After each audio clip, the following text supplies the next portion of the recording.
What if I told you the world's most boring stock market is suddenly the smartest place to hide your money? This is Kenya News Update today. Coming up, you'll discover why a market everyone wrote off is now a fortress for your cash, and what a war in the Middle East has to do with your portfolio. The FTSE 100, it's full of old school companies, pharmaceuticals, utilities, tobacco. For years, investors called it a dinosaur. But here's the twist: that dinosaur just became a tank. When news broke of strikes on Iran, global markets panicked. But the FTSE 100 fell less than every major European index. Its perceived weakness became its superpower. Meet the defensive investor. They're not looking for explosive growth. They want to survive. And right now, survival is the name of the game.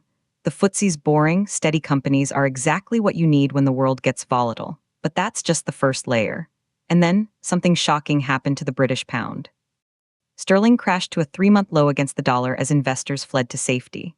For most countries, that's a disaster. For the FTSE 100, it's rocket fuel. Here's the part that will blow your mind. FTSE 100 companies make around 75% of their revenue in foreign currencies.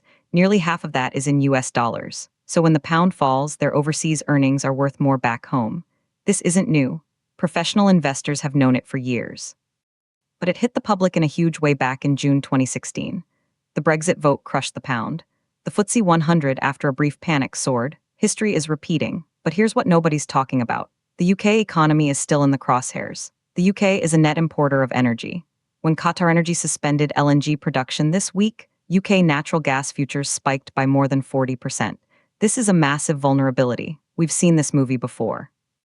After Russia invaded Ukraine in 2022, energy price shocks sent UK inflation soaring.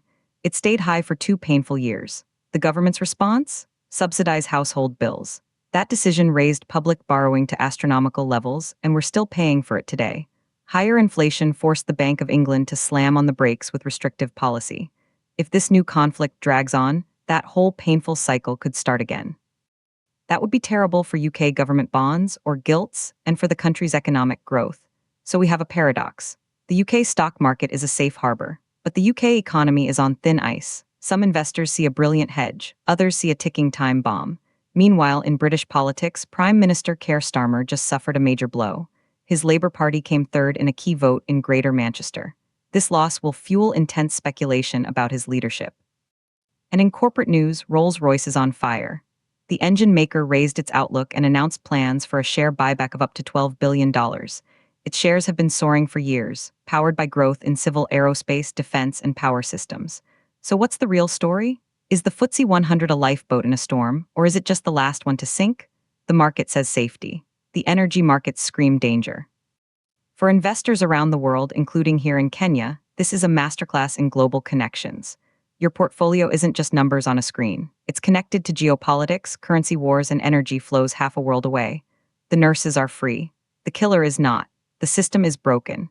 Do you think the FTSE 100's defensive strategy is genius or just delaying the inevitable? Drop your take in the comments. Subscribe to Kenya News Update today for more insights that connect global finance to your future.